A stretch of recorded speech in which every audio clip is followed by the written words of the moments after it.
if we don't have a clear focus on the future, it's very difficult for us to do anything long term that has any real value.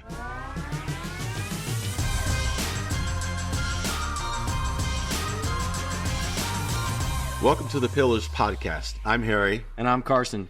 If you're ready to confront life's challenges and become the man you're meant to be, you found your tribe. Now let's dive in. Let's join the conversation.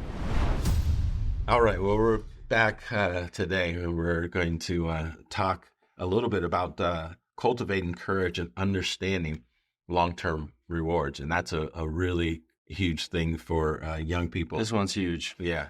So the kind of the question that is being asked is, why is it important to prioritize long-term rewards in this life, as a man? And why is it important for somebody that's my age and your age? Yeah, though. If we don't have a clear focus on the future, it's very difficult for us to do anything long-term that has any real value. When I think about this, Carson, one of the things that I think oh man, why didn't I focus on that when I was younger? When I worked for a computer company, and the technology was a big tech company, and we're always paying attention to other tech companies. And one of the ways in which we're paying attention to other tech companies is how their stock is doing.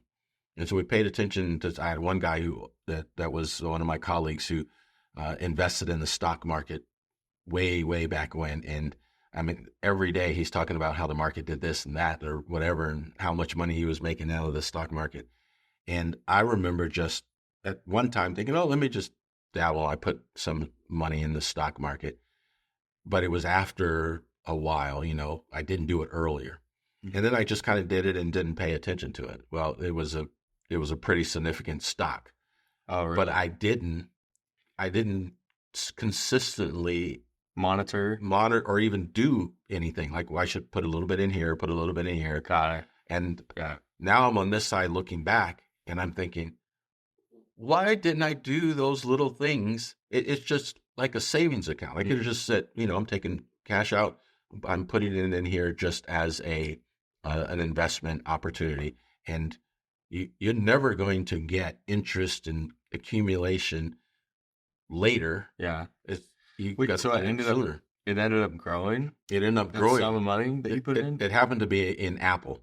So at that time, but had I been paying attention, and I can look at it now, and I tell my kids this now, I said, in order to have the rewards that can accumulate over time, you've got to pay attention to what the future is going to be.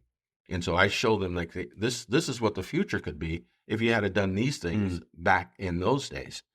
And that's where you look at it like a monetary reward, but that's applicable to other areas of character and development in our lives, that if we invest now in these things, the reward for us is going to be much greater. I think for people my age, it's so tough accepting the long-term reward, because it's all about right now. Mm-hmm. Social media, it's all clicks. Yes. The likes and the instant gratification and the instant pleasures of whatever. So how would you, I know my sense of how I instill that in my life, but I don't know how I would teach somebody else that, because it's really something that you can't teach. It's something you gotta be willing to learn. Yes. Well, that's the whole idea when we talk about cultivating courage. How do we cultivate, and why would we cultivate courage in someone? We cultivate courage in someone in order to be willing to take the risk. And in cultivating it, you would have to be giving them a vision that says, in this vision, this is where we're going. And when you get there, it's going to be so wonderful when you get there. And you're defining, what are the passions of your life? What are the things that you find most meaningful in your life? And if we're talking about those things, I said, well, this is what you might have to give up to do that. Yeah. This is what might be tough to do. Give something up. People my age. Yeah, it's hard. Huh? We're in a whole society of accumulation. We Yeah. want everything. But in a real sense, cultivating this courage for something worthwhile in life, pretty much what we'll discover is we'll cultivate something that we think is worthwhile and Yeah. we'll get, and we'll realize that doesn't actually really satisfy. Mm-hmm. It's not worth that. It wasn't worth it. And then you try to, okay, I'm going to work hard, do this for this reason. I think it's worth sacrificing. And then you achieve something. Maybe it's a car you wanted. Yeah. Or maybe it's a job or a jet ski or something that you wanted and you get, and it doesn't have the full satisfaction. Yeah. I think the thing that for me that I want to help cultivate in the lives of real men is things that really matter. Cultivate courage to be able to do the right thing for an eternal reward. You know, there's a lot of things in life that we can achieve, but it would be a waste of time for me working with a young man to only achieve the very practical living things in the world. Yeah. When this world is just a vapor and there's an eternal kingdom. And I think the longer reward for things in this world also paints the picture for the eternal reward. Yes. That's why it is important. I think that's why it is important to have long-term goals on this earth, because ultimately we have the one long-term goal. I was talking to a buddy of mine just last night, and we were talking about the things that we acquire in life as if those are all the things that we need in life. And we get you were sitting at my backyard and we said, well, so we get the house and we get the car and we get all these things. And these are these the things in which God, oh, thank you for giving me all of this stuff.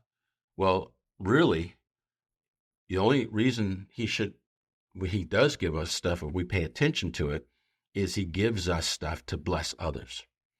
And when I think about my backyard, wow, I love to hang out in the backyard, but I really love to hang out in the backyard when I bring guys over and we can hang out and we can talk and we can really get into real details about their life. Grandkids playing in the inflatable pool we have out there that they just got and they're having fun in it. It's to be able to offer. It is not the gold. It's not the thing we hold on to. Oh, I got this and I have it all the water. No, I give it to you to give out. Yeah. And so we can think about this in our modern or Western world. All these things are the values. Okay, thanks, God bless me with this. But what if I were in a third world country and I didn't have all these things? Yeah. What would God be giving me then? And what would be a blessing? That if I'm seeking Him first and the reward of Him, because He is the full reward, right. Honestly. If we're seeking that reward, then everything that He gives us would be available to what's in our influence. Yeah. I took a group of young men to Jamaica at the conclusion of a real man curriculum that we did. And we got to meet some great people. And we're still connected with some of the guys who were there. And we look at the differences. This is the trip that you just went on, right? Yeah, the trip we just got back from. And their lifestyle is different than our lifestyle. Jamaicans, yes. So we compare our middle class society to where they are. We might say, wow, they're really struggling. But I met a young man who God has blessed him and gifted him, and he cares and takes care of people in his community within the scope of what God has given him. Yeah. And he is blessed. But we can't compare what he has and what I have. Those things don't even matter. What matters is giving what we have to and for others for the purpose of what the ultimate goal is, to the reward of knowing God Himself, who has a greater purpose and a greater reward He wants to give us one day when we see Him in His kingdom. One of the things that you talked about when you said, like, you were talking with your buddy about the things that you get and that you acquire and that you attain and have. I think one of the things that you said, we get those things so we can give. Mm-hmm. Ultimately, it's not for us, it's for everyone around us. Yes. It's so easy to take pride in those things Mm-hmm. because it's like, I did it. No, this was me. I worked hard and God blessed me because of my hard work. For somebody my age, that's like so common Oh yeah. because no, I'm the one who got all these followers on social media. I'm the one who bought this car at 18 years old. What would your advice be to somebody like that on how to kind of humble themselves so that they can cultivate a greater future for those around them, you know? That's very interesting because this was part of the conversation we had last night. And so, what would my answer be in a very simple statement? Keep living. When you keep living, you'll recognize. Because my buddy, he's ran a company, big company, made good money, was able to retire very young. Uh, just while he was going up, he was it. He would tell you, yeah, I look what I've done. This is Yeah. And then God really started to work on him. And this is the statement he told me just last night. I don't know nothing. I can't do hardly anything. This is someone who has accomplished what we would say is accomplished a lot, but he is recognizing that those kind of accomplishments, that was a gift that was given to me by God. That was a gift and it has contributed to him serving people today. So that when somebody calls up and says, my tire blew and I don't know where I'm going to get the money to get new tires and I got to get to work. Do you know any way that I can get some help? So what you're kind of saying is about the journey. It's about the journey. It will take you because he was even said, why didn't I learn this stuff a lot earlier in life? Man, my life would have been he wouldn't have been blowing up himself in different ways every single time. But now he's at this place because he had learned this and he had come to this place of recognizing it's all God. Mm-hmm.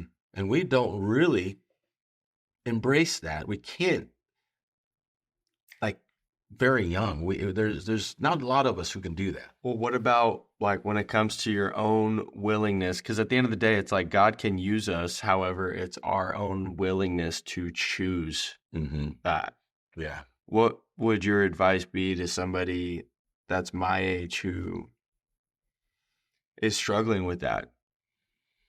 You mean the willingness to do the right thing when the desire to do other things is there? Yes. And also knowing like that if they are willing to do the right thing, that the greater reward will be there in the end. Yeah. Because for me, I have to be reminded sometimes of the greater reward. Yes. You're daily. Absolutely right about that. It's necessary to always be painting the picture of the greater purpose. Yeah. If we fail to have a clearer, a more cleared vision of the greater purpose, it's hard for us to navigate the where we're going. If we're on a road trip and you and I want to go to New York and we're like, let's just go to New York. And we don't know whether New York is this way or that way. If we know New York is heading that way and that's where we're going. And even though we may stop somewhere between there and it's really good, we won't go, this is not where we're staying because we're heading to New York. New York. We always know the destination. And when we always know the destination, then we have a way of navigating whatever it is that we're dealing with in our life at that time and make correct decisions at that time. Right. I when we talk about the ability to do the right thing at any given time, we're not always going to do the right thing, but when we know this ultimately is the reward, we're gonna come back to it. I remember when I was in college, I grew up wanting to do what God wanted me to do, and I wanted to be a man. I wanted to have a family, all these things. My father was a great example. Very quickly, at what age?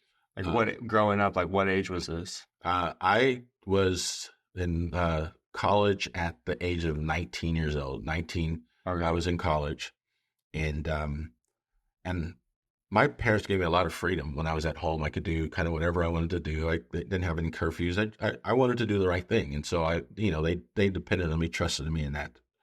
But when I got to college, there's a lot of opportunities out here, and I wanted to experience a lot of opportunities.